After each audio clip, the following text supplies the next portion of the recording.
Good evening students. Start करते हैं आज का टॉपिक। और आज का टॉपिक है हमारा बहुत इंपॉर्टेंट टॉपिक है एपोमिक्सिस एंड पॉलीएम्ब्रियोनी। दोनों ही टर्म आप लोगों के लिए नई है।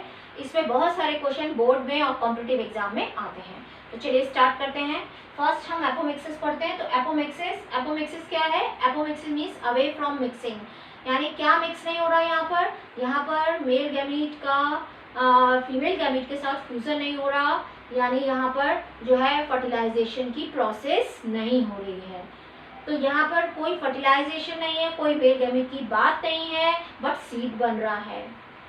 तो कैसे बन रहा है आपको सबको पता है। सीड कब बनता है? जब फर्टिलाइजेशन की प्रोसेस होती है, क्योंकि पॉलिनेशन होता है, आप सब पढ़ चुके हो कि ओव्यूल जो है वो कन्वर्ट होता है सीड में। वो ओव्यूल के अंदर क्या बनता है, कैसे बनता है, सारा कुछ पढ़ चुके हो। पर सेक्सुअल रिप्रोडक्शन हमने पूरा पढ़ा है कि पॉलिनेशन के बाद पोलन ट्यूब मेल गैमीट लाती है, वो एग से फ्यूज होता है, जाइगोट से एम्ब्रियो बनता है, और वो ओव्यूल किसमें कन्वर्ट हो जाता है? सीड में। पर हम यहाँ जो बात करने जा रहे हैं वो है कि development of seed without fertilization. तो सब में नहीं होता, बट वैसे आपको पता है कि सीड कब बनता है? फर्टिलाइजेशन के बाद, है ना। पर कुछ फैमिली ऐसी हैं, in few flowering plants,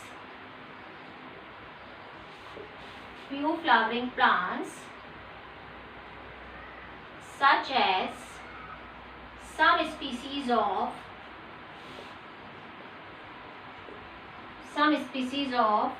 asteraceae and grasses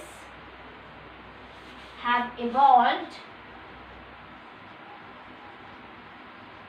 a special mechanism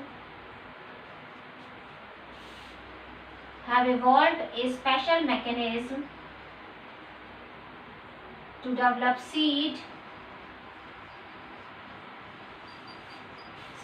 without fertilization.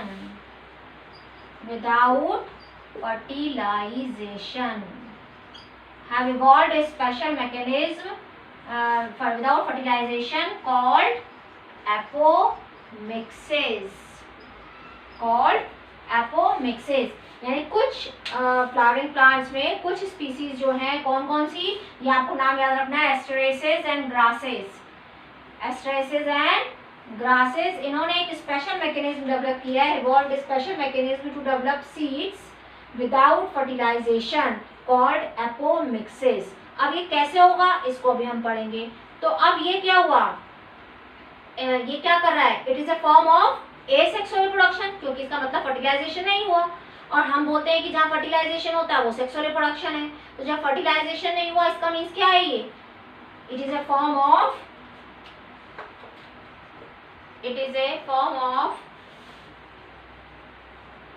asexual reproduction.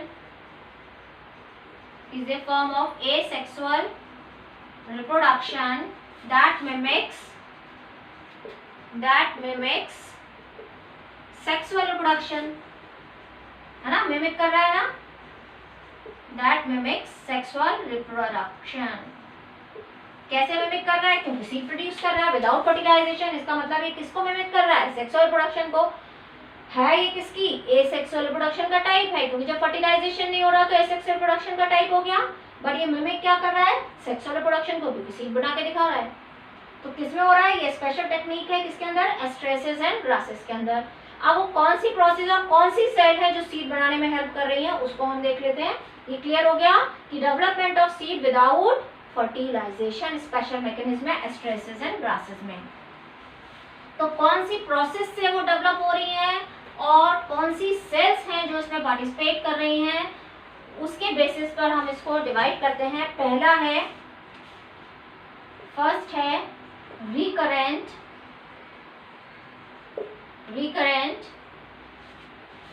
Agamospermy. Recurrent एगैमो सकते हैं, बट एनसीईआरटी में नहीं है, बोर्ड के लिए आपको नाम याद रखने की जरूरत नहीं है, बट सेल की जरूरत है। तो क्या होता है इसके अंदर? रिकरेंट एगैमोस्पर्मी में आपको सबको पता है कि जो मेगास्पोर मदर सेल है, मेगास्पोर मदर सेल, शॉर्ट में हम इसको क्या बोलते हैं? एमएमसी, ये जो मेगास्पोर मदर सेल है वो क्या बनाती है, मियोटिकली डिवाइड होती है, और मियोटिकली डिवाइड होके क्या बनाती है, कहाँ पर होती है megaspore mother cell, nucellar region पर, और न्यूसेलर रीजन पर डिवाइड होकर ये क्या बनाती है, एग की फॉर्मेशन करती है, यही बनाती है ना मेगास्पोर, और मेगास्पोर से फिर क्या बनता है, वहां पे जाके एग बनता है, बाकी सारी प्रोसेस बनती है, एग बनता है, सिनर्जेट, एंटीपोडल सब कुछ बनता है।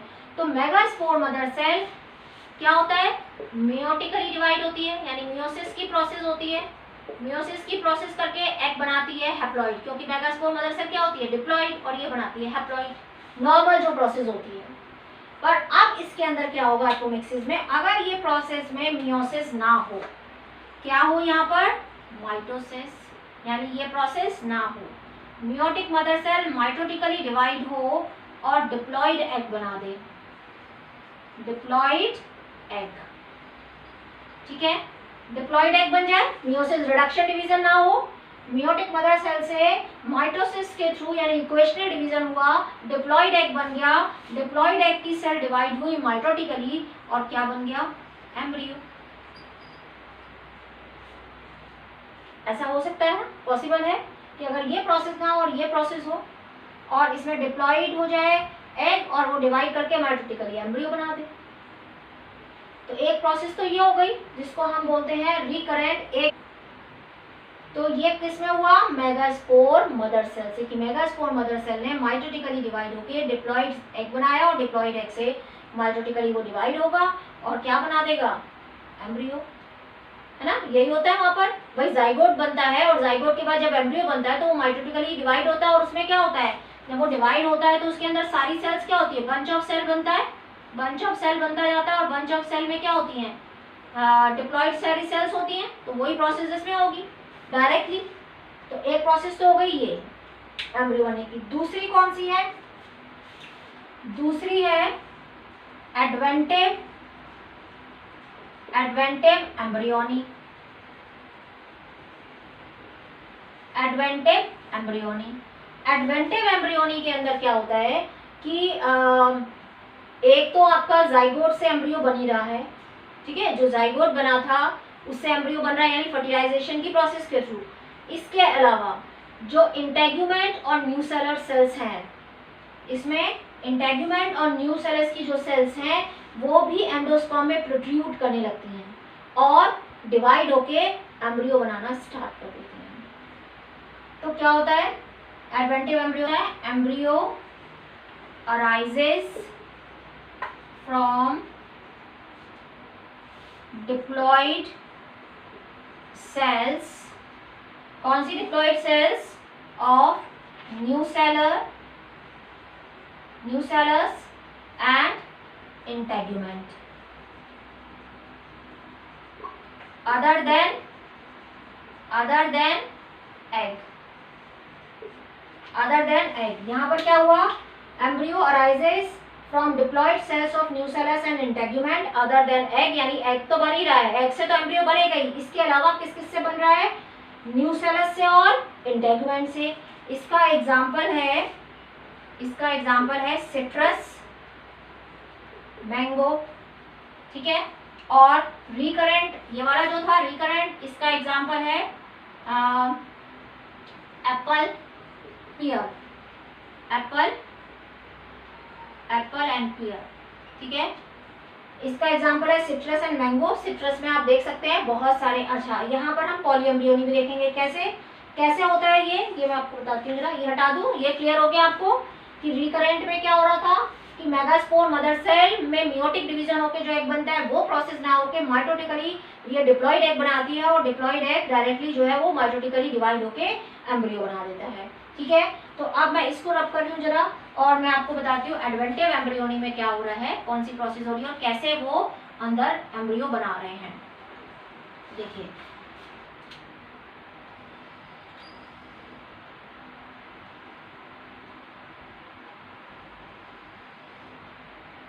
ये इंटेग्यूमेंट पूरा नहीं बना रहे हैं, मैं खाली दिखाने के लिए बस थोड़ा सा पार्ट इसको दिखा रही हूँ, ठीक है। तो यहाँ पर तो जाइगोटिक एम्ब्रियो जो बनता है वही बनेगा,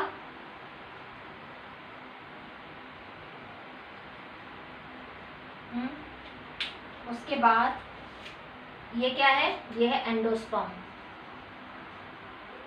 एंडोस्पर्म ये है जाइगोटिक एम्ब्रियो। जाइगोटिक एम्ब्रियो कौन सा होता है, जो जाइगोट के बाद बनेगा। तो ये तो नॉर्मल केस है, एंडोस्पर्म जाइगोटिक एम्ब्रियो। अब यहाँ पर क्या होता है कि ये न्यूसेलस है, ये न्यूसेलस है। तो न्यूसेलस से कुछ सेल जो है वो डिवाइड होने लग जाती है और प्रोट्रूड करने लगती है किसके अंदर, एंडोस्पर्म के अंदर।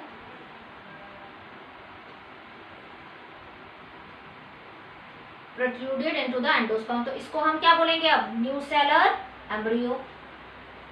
न्यूसेलर एम्ब्रियो, क्योंकि न्यूसेलस की सेल्स कहाँ जा रही हैं, एंडोस्पर्म के अंदर। कुछ इंटेग्यूमेंट्स के, ये इंटेग्यूमेंट है, कुछ इंटेग्यूमेंट्स के है सेल्स जो है वो डिवाइड होने लग जाती हैं और वो इसके अंदर एंटर करना चाहती हैं। ठीक है, तो ये इसके अंदर एंटर करेंगी इंटेग्यूमेंट्स की। तो इसको हम क्या बोलेंगे, जब ये इंटेग्यूमेंट की इसके अंदर एंटर करेंगी, इंटेग्यूमेंट्स वाली जब इसके अंदर एंटर कर जाएंगी यहाँ पर इंटेग्यूमेंट से, तो इसको हम क्या बोलेंगे, इंटेग्यूमेंट्री एम्ब्रियो। ठीक है, तो क्या हो गया, अभी इतने सारे एम्ब्रियो बन गए। जो नॉर्मल केस था वो तो है ही कि यहाँ पर क्या हुआ, ये तो बन ही रहा है। इसके अलावा न्यूसेलस और इंटेग्यूमेंट से सेल जो है डिप्लॉइड सेल्स हैं, आपको पता है डिप्लॉइड सेल्स हैं, वो बंच ऑफ सेल्स बना लेते हैं डिवाइड होके। और एम्ब्रियो में भी क्या होता है, बंच ऑफ सेल्स ही होती है डिप्लॉइड। तो बंच ऑफ सेल बना ली डिप्लॉइड होकर और वो प्रोट्रूड उसके अंदर घुसने लग जाती है किसके, एंडोस्पर्म्स में। तो मल्टीपल एम्ब्रियो बन गए। और यहाँ पर एक चीज देखने वाली है कि जो न्यूसेलस है और जो इंटेग्यूमेंट है वो सारे, उनसे जो एम्ब्रियो बनेंगे वो जेनेटिकली आइडेंटिकल होंगे। तो उनको हम क्या बोल सकते हैं, क्लोन। उनको हम क्या बोल सकते हैं, क्लोन, क्योंकि उनका जेनेटिक मटेरियल किस किस को, एक तो न्यूसेलर एम्ब्रियो को और दूसरा इंटेग्यूमेंट्री एम्ब्रियो को। इनको हम क्लोन बोल सकते हैं। क्यों क्लोन बोल सकते हैं, आपको पता चला, क्योंकि दोनों ही डिप्लॉइड हैं, दोनों के अंदर सेल्स डिवाइड हो रही हैं और डिवाइड होकर जो है बंच ऑफ सेल्स बना रही हैं और एम्ब्रियो की फॉर्मेशन हो गई जिनका जेनेटिक मटेरियल सेम है। जब जेनेटिक मटेरियल सेम है तो हम क्या बोलते हैं उसको, क्लोन। ठीक है, क्योंकि वो डिप्लॉइड है और डायरेक्टली डिवाइड होके इक्वेशनली डिवाइड होकर के क्या बना रही हैं, एम्ब्रियो बना रही हैं। अब यहाँ पर एक चीज और आती है, ये आपको किस में देखने को मिलेगा, सिट्रस में। सिट्रस में आप आराम से इसको देख सकते हैं। तो यहाँ पर देखिए मोर देन वन एम्ब्रियो हो गया, बहुत सारे एम्ब्रियो आ गए। तो occurrence of more than one embryo in a seed referred as polyembryony. इसको हम क्या बोलते हैं, पॉली एम्ब्रियोनी, यानी इस एम्ब्रियो के अलावा इतने सारे एम्ब्रियो और देखने को मिल रहे हैं। पर ये वाले कौन से होंगे, जो न्यूसेलर एम्ब्रियो बन रहा है और जो इंटेग्यूमेंट्री एम्ब्रियो बन रहा है वो कौन सा एम्ब्रियो होगा, एपोमिक्टिक एम्ब्रियो। एपोमिक्टिक मतलब जो एसेक्सुअली प्रोड्यूस हुआ है, सेक्सुअली प्रोड्यूस नहीं हुआ। तो इसको हम क्या बोलेंगे, एपोमिक्टिक एम्ब्रियो। एपोमिक्टिक, ये कौन सा एपोमिक्टिक, और ये वाला न्यूसेलस भी क्या है, एपोमिक्टिक एम्ब्रियो। ये भी एपोमिक्टिक एम्ब्रियो है और दोनों क्या है, जेनेटिकली आइडेंटिकल है, इसलिए हम इनको क्लोन बोलते हैं। तो अब पॉलीएम्ब्रियोनी की डेफिनेशन क्या हो गई, ये बात क्लियर हो गई। Embryo arises from diploid cells of nucellus and integument other than egg. इसमें देखने को मिल रहा है हमको सिट्रस एंड मैंगो के अंदर, ये आप ऐसे आराम से देख सकते हैं। अब हम देखते हैं कि ये दोनों चीजें हो गई, एग हेमोस्पर्मी, रिकरेंट एंड एडवेंटिव एम्ब्रियोनी। तो पॉलीएम्ब्रियोनी इसी में हमको देखने को मिली कि occurrence of more than one embryo, occurrence of more than one embryo in a seed referred as polyembryony, referred as polyembryony। इसको हम क्या बोलेंगे, polyembryony. Occurrence of more than one embryo in a seed referred as polyembryony. ये हमको देखने को मिलती है सिट्रस में, आप इसको आराम से देख सकते हैं। तो ये दोनों न्यूसेलस और इंटेग्यूमेंट्री क्या है, एपोमिक्टिक, और ये जाइगोटिक है जो नॉर्मली बनता है। अब इसका क्या यूज है एपोमिक्टिक का, पोटेंशियल ऑफ एपोमिक्टिक पॉलीएम्ब्रियोनी। इस एपोमिक्टिक पॉलीएम्ब्रियोनी का यूज क्या है वो हम देखते देख क्लियर हो गया। So potential of apomictic polyembryony,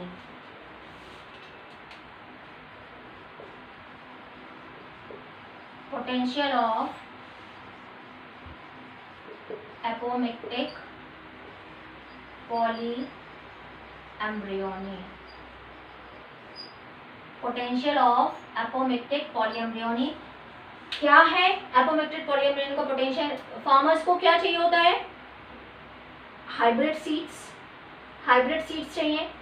hybrid seeds क्यों चाहते हैं वो? क्योंकि जो हाइब्रिड सीड्स होते हैं क्यों लेते हैं वो? ताकि प्रोडक्टिविटी उनकी हाई होती है, हाई प्रोडक्टिविटी के लिए, and resistance to stresses. High productivity है, रेजिस्टेंस टू स्ट्रेसेस है, हायर यील्ड है, इसलिए ये हाइब्रिड सीड कौन प्रेफर करता है? फार्मर्स प्रेफर करते हैं हाइब्रिड सीड्स को। ये तो हो गया कि हाइब्रिड सीड क्यों प्रेफर कर रहे हैं। बट प्रॉब्लम क्या आती है यहाँ पर? क्या प्रॉब्लम फेस करनी पड़ती है इनको? जो प्रॉब्लम्स आती हैं वो प्रॉब्लम्स क्या होती हैं? एक तो कॉस्टली होते हैं। वो कॉस्टली क्यों है? कि अगर आपने हाइब्रिड सीड बनाया, हाइब्रिड सीड कब बनते हैं? आपने चाहते हैं जो हमारा सीड है उसमें ये करेक्टर आए, इस प्लांट का ये करेक्टर आए, इस प्लांट का ये करेक्टर आए, और हमारा जो प्लांट बने, जो सीड बने, उसमें दोनों करेक्टर आने चाहिए। तो जब हम ये ऐसे करके एक ही के अंदर हम बहुत सारे करेक्टर डालना चाहते हैं तो पहले हमें जर्म प्लास्ट कलेक्ट करना पड़ता है, फिर उनको क्रॉस कराना पड़ता है, फिर जाके हम उसको सीड डेवलप करते हैं। तो ये प्रोसेस क्या होती है? कॉस्टली होती है। तो पहला तो हो गया कॉस्टली, दूसरा कॉस्टली है, और दूसरा क्या है कि जो करेक्टर्स हैं, ये जो हाइब्रिड सीड्स हैं वो पर ईयर प्रोड्यूस करने पड़ते हैं, every year produced every year. क्यों एवरी ईयर प्रोड्यूस करने पड़ते हैं? क्योंकि जो करेक्टर्स इसमें डाले हैं वो मेंटेन नहीं रहते, वो सेकेंड जनरेशन में पहुंच के सेग्रीगेट हो जाते हैं। करेक्टर्स क्या होते हैं? मेंटेन नहीं रहते हैं, सेग्रीगेट हो जाते हैं सेकेंड जनरेशन पे पहुंचने पर। तो अब वो करेक्टर चाहिए तो वापस से दोबारा से कराना पड़ेगा। तो एक तो हो गया वो पहले ही कॉस्टली है, दूसरा वो करेक्टर भी मेंटेन नहीं कर पा रहे और उनको एवरी ईयर उनको प्रोड्यूस करना पड़ रहा है। तो ये हो गए, है ना, प्रोड्यूस एवरी ईयर, क्योंकि करेक्टर्स क्या हो रहे हैं? सेग्रीगेट हो रहे हैं। तो ये प्रॉब्लम आती है।